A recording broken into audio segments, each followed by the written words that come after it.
You're watching Singapore Business Review.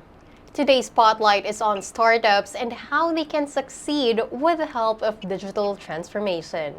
On the line to share his insights about the topic is Nischal Tanna, Chief Executive Officer of global end-to-end digital transformation solutions provider TransformHub. Welcome, Nischal.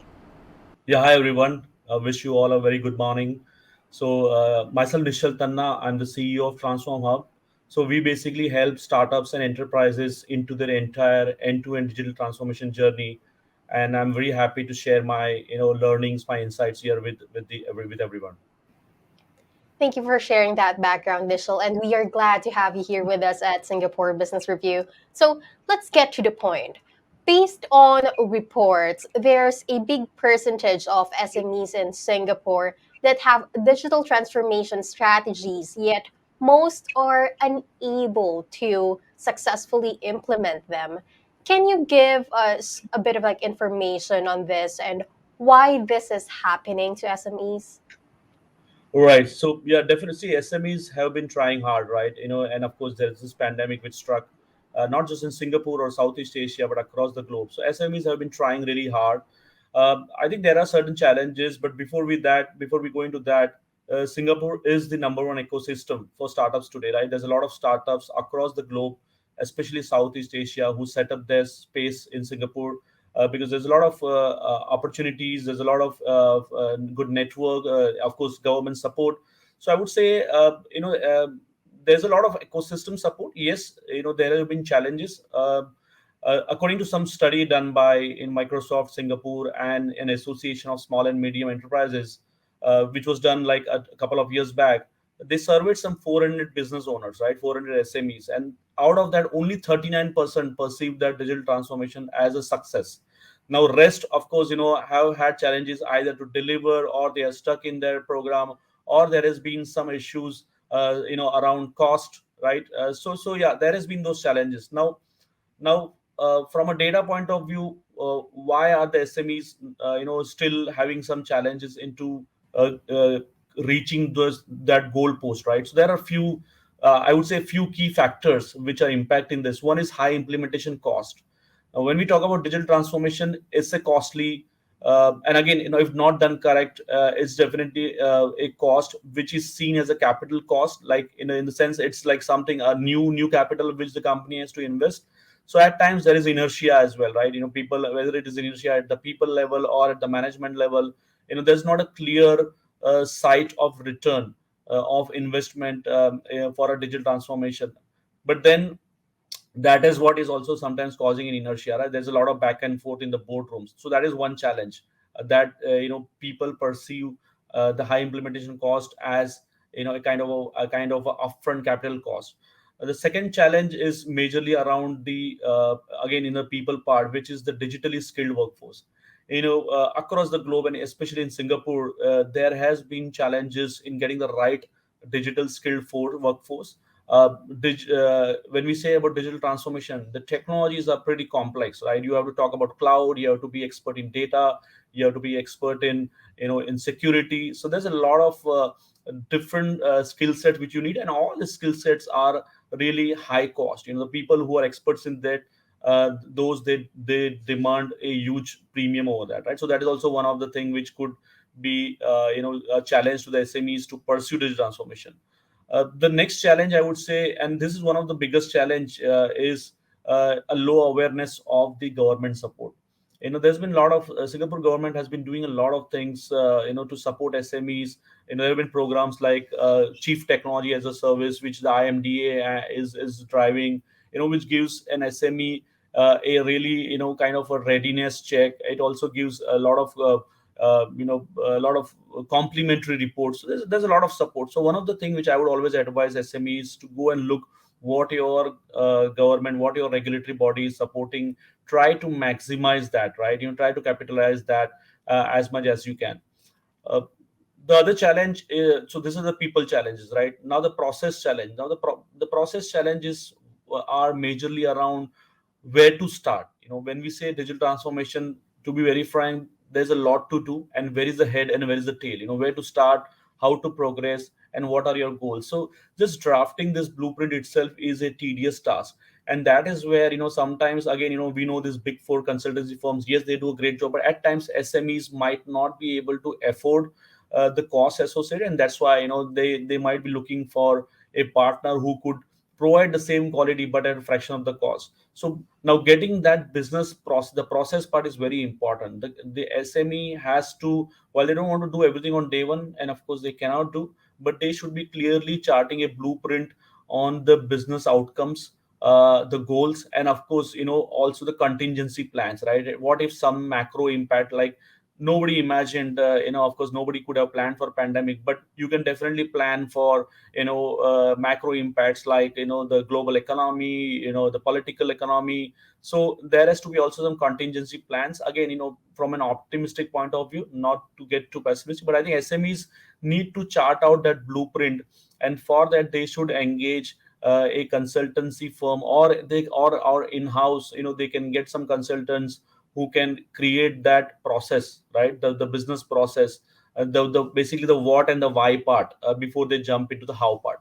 So that is the challenge of the process part, right? Because it looks very complex, but I would really advise it's not as complex as it looks. Once you give a head start, and things start getting easier and easier. So it's all about the start, it's all about the initiative. So that is on the process part. Now the technology part, SMEs are facing challenges. Technology is so constantly changing, right? It's so difficult to get specialist in something, and then after a few months that is something which is obsolete, right? So technology is so fast moving, and that is why I would always advise an SME not to. I know there's a lot of I would say a lot of temptation to get IT in-house right from day one. But I personally advise technology. You better get a partner in the first few years of your journey, and you focus on the core part of your business, right? You focus on the customers, on the competitors rather than the tech, and that is where that initial tech partnership is very important, because hiring and nurturing a tech talent is not, and retaining a tech talent is not easy. So that could distract you. So that is also sometimes what is impacting the progress of the digital transformation for the SMEs. So kind of the impact is across people, process, and technology. Since you've already mentioned the technology, are there technological gaps that startups usually face as they expand and scale up? And if so, can you name some of them? Yes, there definitely, and I myself have, of course, Transform is in 3 years now. It's already 100 plus size, and we have grown to a size where we are out of those hygiene issues. But then we have gone through that. So there are certain things which I can share for the community here. One is identifying the right product market fit. This is very important. Most of the times, many times, yes, founders are excited, passionate about their product, which is great. They need to be, but at the times, it could be a blind spot. How do you know your product is going to get a buyer? Yes, we feel our product is great, but then uh, do our customers feel the same way? So I think the focusing the first few months, or maybe 5 6 months, on a product market fit without burning a huge cash, right? You don't need to hire the entire team around and do a pilot or do a product market. You can still be in small size and can do the product market fit. So that is one challenge which I would say the SMEs should definitely pursue the right product market fit before they could really finalize what they want to do. So that is something which should they should do. The second challenge is the product development. I've seen in the past, a lot of founders, a lot of leadership want everything on day one, right? They want their product to be the best on day one, and they compare with the big names, oh, you know what, they're high quality and all that. So I always tell them, they were not like that on the day one, right? They were probably worse than what you are, right? So I think getting that philosophy, that it could be a incremental gain. You have to live with certain issues. You have to be conservative, and you have to do the best you can, but then getting there out in the market is super important, even if it could be not a great user experience, but then you will learn from it and you will constantly improve, right? So that product mindset of what is a minimal viable product, that is something which people need to understand, and that is what is also a challenge. Now, the third portion which I would say the SMEs need to focus is right set of tools. When I say tools, it's not just the tools which you guys or which the SME would use to build their product, but these are also the tools which they will use internally, like a human resource tool, like a finance tool, accounting tool. It could be even a recruitment tool. So all this, there are a lot of great SaaS out there, where you don't burn your pockets. There are free trials. There are per user licenses. So I would say, yes, manual work is great. We know we all love Excel sheets and Microsoft Words, but at the same point of time, I would advise, get there from day one. Start building your own tools from day one, step by step. Always look for automation. Always look for digitization. And last but not the least is the online presence. Still there is an inertia in the business owners that, why do I have to get my business online when I'm already doing great business offline, right? There are retail stores, there are food and beverage stores who are doing a good business offline, but they don't want to get online. Now, my advice to them is, we cannot be complacent, right? While you're doing a great business today offline, uh, it would be, very soon things would have, the way world is progressing, the way customer habits are changing, very soon it could become obsolete if you don't follow the industry, right? You have to go along with the industry. If everybody is going online, customers are demanding digital offerings, whether you need it now, you still have to go through it, because so that you stay relevant in the entire journey. So I would say, so these are the four things SMEs need to focus. One is the business part, right? Getting the right product market fit, understanding your customer, the competitors. Second is the product development aspect, like how do you have the product philosophy rather than having everything on day one. Third is the right set of tools, both internal and external. And last but not the least is the online presence, which SMEs should focus on. For better understanding, Nischal, let's do a quick comparison. What are the factors separating successful startups from the non successful ones? And what role does digital transformation play in all of this? Great. So yes, this is like the million-dollar question, isn't it? Yes, there are no short comparisons, but definitely we can get as closer as could, and I could share my thought process, which has worked for me and a lot of my colleagues in the startup world. So first, if I have to focus on the soft aspects of a successful startup, right? Before we go to the tech and the digital part, so softer aspects here are: first is you cannot do it all alone. I have seen founders struggling and want to do everything alone, right? They and yes, they must be capable, but then there is a resource crunch, right? Just have limited hours in a day, productive hours. I'm not talking about working like 18-20 hours. That is not a good idea. You have limited productive hours. So the first softer aspect is get a the sooner you start thinking about, or growing, or even creating a pilot, I would say get some co-founders in with you, right? It's very important to have a complementary founder and leadership team. uh, yes, you might have to dilute some equity in that, but then I think that would be really worth it, right? So I would really advise a startup, if they want to be successful, get the right complementary team from day one or from early days. The second aspect is strong ethics and principles, right? Now, as a startup, there will be a lot of challenges where you would you be tested, your principles, your ethics would be tested. You would be tempted to go for a short term gain, kind of, sometimes probably just doing it for the sake of business, right? But I would advise not to get tempted by that, right? These are all short term gains. Very soon they'll fall apart. Play the long game, play the long run. Like in case of TransformHub, we have been very strong to our principles and ethics, whether it is in-house or whether it's facing the customers. Yes, it has taken us time to grow, but then now we are on a trajectory that is unstoppable, right? That is like, our customers have been with us since our foundation. Now, what this means is, like for example, there have been challenges, in making good margins, or or making getting new prospects, but then we have stuck to our pillars, and I think that has helped. So having those strong ethics and principles is very important. And last but not the least, the softer aspect is perseverance and resiliency, right?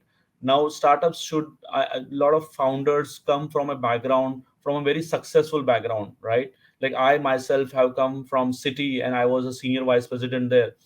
So when you come from a very successful background and when you form your own startup, you have that philosophy that whatever you're saying or whatever doing is going to be very great, and you expect people to respect you, right? In short, but that's not going to happen when you start something, right? You have to hear no, or you have to see people excusing you. Need to have that high confidence to deal with all this and never stop believing in you, right? You will always get there. But then it's going to happen. So first 6 months to 1 year, I would say, I would advise all the founders to shed their ego if there is any, and just focus on doing the right thing, and of course be resilient, right? You might fail, but you have to wake up again and you have to start doing the same thing next day. So there's a lot of mental character, if I have to say, which a founder needs to have before they could get into the startup world, right? Now that is the softer aspect. Now that from a tech aspects, again, I would say embracing digital transformation. When I say this, the company, even though it's a two member, suppose if a two member, three members, three size company, the company still should still be thinking about automating their own internal process as well, not just external but internal. Digitization first. Everything should be digital first. Whether it is your HR, whether it is your finance, whether it is operations, you have to get there. You have to adopt yourself, because if you are going to sell a digital product or a service to your customer, they are going to look how digitized you are, right? You have to practice what you preach. So that is something which I've seen startups struggle, themselves, but then from a customer point of view, they are selling the digital product. So I would say also get yourself digitally enabled. That is going and again, as I said, every internal tool as well. So it's not just the terms which people speak about, like the cloud and all, but it's also about the HR, the internal finance, the operations. So marketing, try to automate your marketing activities. So yeah, these are the digital, transform, how it plays in creating a successful startup. Coming from that comparison, what would you say are the must-have technology stacks for startups? Yes. So again, technology is something which is like the core now of any startup, right? Whether you're doing a education base, whether you're doing a hospitality, whether you're doing a telecom, whether you're doing a banking, everything is about technology. Technology is the core, right? Again, uh, it's a means to an end, but it's still a strong core of the business. So I would give around five aspects of technology which a startup should keep in mind, or at least they should always work on that while they're working on the end product, right?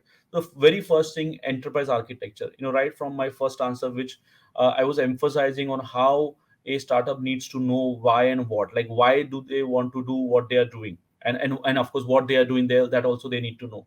Now without we knowing a goal, we are not going, we will be having an endless right goal. I always tell to my team, start with the outcome in mind, start with the end in mind. You first imagine where you want to be, and then you figure it out how you are going to reach there. So that is the enterprise architecture, and that enterprise architecture includes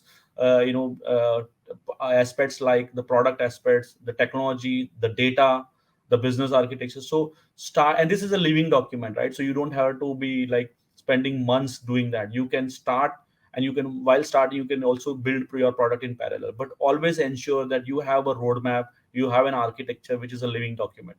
The second aspect is user experience, uh, especially B2C. Businesses which are doing B2C business or products, they need to understand customers are spoiled today by good user experience, convenience. They want like zero. Sometimes I also hear like zero touch, one touch transaction, and that zero touch is more like the facial transaction. So customers are getting spoiled, right? So they are going to spend minimum amount of time on your app, on your product. So how do you create that good user experience right from the day one? Spend time on creating great prototypes, creating good designs, right? It is a prime important. Not, don't just rush with the simple designs. The third part is API first approach. We have heard a lot API, application programming interface. Now, today a business cannot run just alone. So what I mean by that is, if you are a insurance company, or if you are a payments company, you will need to integrate with a lot of partners, right? Partners means external companies, external parties, even regulatory bodies, when you're doing KYC checks and stuff. So always build your system from an API mindset. Always, and again, this goes to the Amazon principle, right? When Amazon started doing their own infrastructure, their own product, building their own e-commerce, they started building in a way that it could be externalized at any point of time, and that is why how AWS was born. AWS as a cloud, right? And today AWS is like making huge revenue. It's a separate business now. So that mindset is very important, that you will need to integrate with external parties. So to create a API first approach. The fourth aspect is cloud infrastructure. Be cloud first, be cloud only, right? There's no data security issues. I know there's a lot of bruha, or data security and all, but I would advise even keeping your infrastructure on premise. That is less secure than actually putting on a cloud, because the cloud is having so many tools to secure your data, to secure your infrastructure, and these are like they have spent billions of dollars in innovation, right? So they would definitely do a lot better job on security than on your own IT guys. The last but not the least, one of the most important pillar, which uh, unfortunately tends to get low attention at times in digital transformation, is the data part. When we start building digital transformation products, when we start exposing them to customers, and when the transition start happening, there's a lot of data which generated, right? And data in the sense whether the customer is liking the product, whether it is what it is buying, the customer behavior, buying behavior, whether it is dropping off the purchase page, whether it is spending a lot of time on which product or on which page. So all these insights, the behavioral insights, and business insights also, which could help your marketing team to further create interesting products. That is very important. So start focusing on capturing, processing, and analyzing data from day one. It could be a simple Excel pivot table which you could build by exporting some data. It's okay, you can, but still get into the data right from day one. So these are the five aspects for which startup should focus from a tech point of view. Now let's move to the talent side. How about in terms of talent acquisition, retention, and attrition? What are the common challenges that startups face when it comes to these, and what's the best way to approach them? Yeah, this is the biggest challenge, right? People part again, Mhm. where in whatever topic we discuss, the people aspect is coming up really strong. While we are all creating boats around, but these boats are still created by people, right? So people is important, people aspect. Now, what are the challenges? See, a startup is going to face immense challenges, right, in acquiring talent. Like a young company, how do they differentiate? You have these big boys competing with you for the same talent. It's going to be difficult, right? Or I would say sometimes it will also look impossible. But there are certain aspects which we have tried at Transform, and which has helped us, and you not just acquire but also retain talent. So there are a few key aspects which I would advise. One is be honest, very important. Honesty is so underrated that it's something that it is like assume that you can bake in a bit to acquire the right talent. No, I would say never do that. Be honest. Even tell to the candidate that what are the potential risk in joining you, but then also at the same time also show the potential upside, right? Yeah, without being too pessimistic, but you need to educate them that, but then also you need to show the brighter side, and spend more time on the brighter side and sell those dreams, inspire people. And the founder should spend one-to-one time, at least for the first few acquisitions, right? They should actually spending one-to-one and not interview the candidate, but potentially sell themselves, right? That's what I did. When I was in the first 6 months, we were actually spending time with each person, and we were selling ourselves, right? So that is something which a young company has to do. They will have to get out of their seats, go out, meet candidates for coffee, and be honest and transparent on what you're trying to achieve, right? So inspire them, if I have to say, give them the bigger picture. Very rarely these big enterprises might be giving those bigger picture, right? Because then they are like, okay, if they will have hundreds of candidates to applications, right? So they might not focus on one. But now that is where the USP of startup is: make every candidate feel special as a founder, as or as a leadership of a startup. So that is one aspect: be honest and make them feel special. That is one aspect. Second is, you cannot compete on basis of salary or compensation, right? It's not going to work, because startup is going to have limited resources. If you compete on salary, you're going to fail. So I think, in the right first few conversations itself, so startups should advocate more on the comprehensive benefits, right? Like, the opportunity to work directly under a leadership, the exposure to do so many things, like focus across the breadth. So sell the non-materialistic aspects. I always keep on telling to my team that, don't just sell on the materialistic aspect. That is not going to work, right? So as a startup, you have to remember that.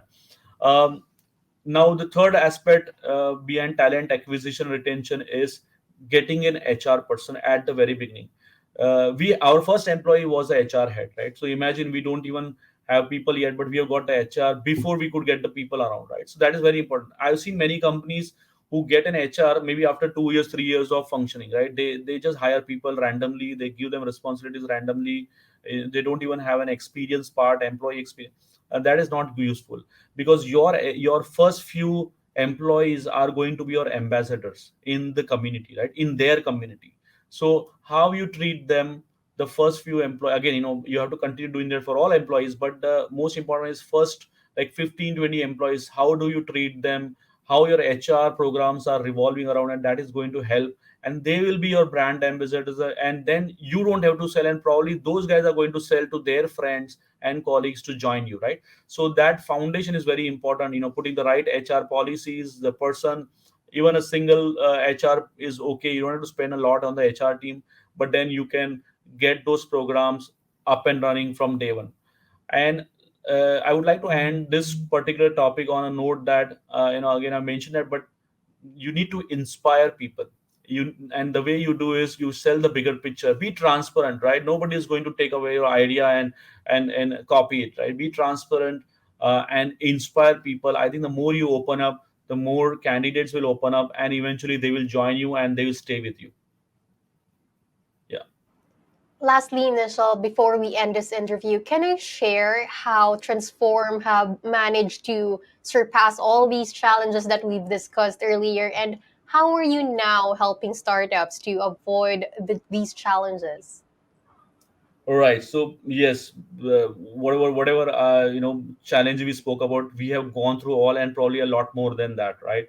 Because I call ourselves the pandemic baby, right? Because we were born uh, just around the pandemic, and we have lived through the entire pandemic, and today we are 110, plus size, and we are growing, all adding a good number every month.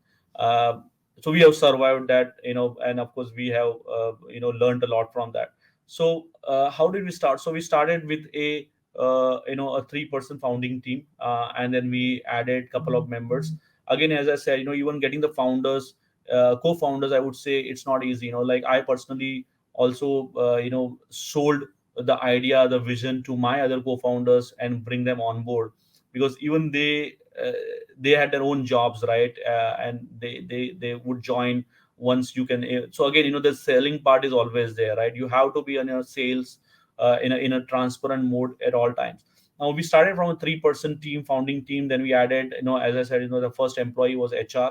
Now even HR is part of our founding team members. So I would say we actually had 4 to 5 founding team members. And the first few months were great. Then again, then the pandemic struck, and we were like again back to the crisis. I think one of the most important part, DNA in our company, is crisis management skills. We have gone through and again, we all have our own mental toughness. So that crisis management is very important. Not getting panicked, not blaming each other. Like, it's very important, the leadership of the founders don't blame each other for any failure, because it could happen from anybody. I think you should blame if they are not experimenting with things, rather than blaming for the failure. So getting those founder teams, and then building on top of it, it's been a really good journey, but a challenging one. Now, how do we did we create the differentiation, right? So one of the differentiation is, we focused on the banking and financial services industry, including insurance, right from the day one, right? We were like, of course, today we also have the retail industry where we are focusing digital transformation. But BFSI was something which we started. It was a niche sector, but we were able to create our space there, right? And that is what has helped us as a company to differentiate from the other digital transformation enterprises, right? We have been very clear that we would focus a sharp focus, and we would build capabilities around one or two domains rather than going across so many domains and not being experts of all, right? So we don't want to be the jack of all and master of none. So in that case, what has helped us is sticking to the banking and financial services, insurance sector, as well as retail sector, right? So these two sectors, we have stuck to it. Even after 3 years, we are just doing work in those two sectors, and but we have got specialists in that. Now we are able to even understand the regulatory. Like recently, we did an Indonesian project, and we were able to understand the regulatory expectations even in a foreign country, even in a country where we had no other earlier exposure, because we had a strong experience in BFSI. So that is one thing which has helped us, the domain centric view. I always keep on telling to everybody that do less but impact more. So that is what we have been doing, focusing only on BFSI and retail. Second is the challenger player industry, right? So you as a challenger in a segment, like today there are so many, when we started, there were so many digital transformation entities promising similar stuff, right? That we would give you cloud engineering, we could transform your business, transform your automate your operations. So it's a similar thing, but how do you be a challenger? I think one of the key things which had helped us is giving the end-to-end picture. So as TransformHub, we not just help in technology, but we also help in strategy, the consulting part, like figuring the why and the what part. And then we also help on the user experience, creating a great experience, and last but not the least, technology. So I think these three pillars, strategy, experience, and technology, has helped us give that single window to a startup or to an enterprise, single window where they don't have to run around multiple vendors, multiple service providers, and then the communication between all these is going to be chaos. So we are able to provide this end-to-end journey. I think that has also helped us acquire customers as well as existing customers stick with us, right? So the first is a domain centric view. Second is the end to end journey, rather than so holding the hand of the company, of the customer, right from the day one till the even production support, right? So we have been able to give that end to end service to our customers. And last but not the least, continuous improvement. Today, even after 3 years, even after 100 plus size company, still we CXOs talk to the customers one to one, and also to intern. So the accessibility part, right, it's very important, which has helped us. We have been, as leadership, we have been always accessible to our customers, to our employees, to our vendors, to our suppliers. I think that has also helped us create that space and helped us grow in a very scalable way, but still in a sustainable way. So these three aspects helps us. One is the domain centric view, second is the end to end service view, and third is the this accessibility. So I would conclude on these three, which has helped us surpass those challenges, and be where we are today. And today, of course, we know we have been able to uh, acquire a lot of enterprise clients, because I think they see the merit in us. They see the passion and the honesty, which even a customer would see. Those are very helpful tips. Thank you so much again for joining us today, Nishal. Thank you very much. It was a pleasure sharing my thoughts. Thank you all. Again, that was Nischal Tanna, Chief Executive Officer of TransformHub. For more business news, visit sbr.com.sg, where you can find articles, interviews, and event updates. This is Sas de Malanta reporting for Singapore Business Review.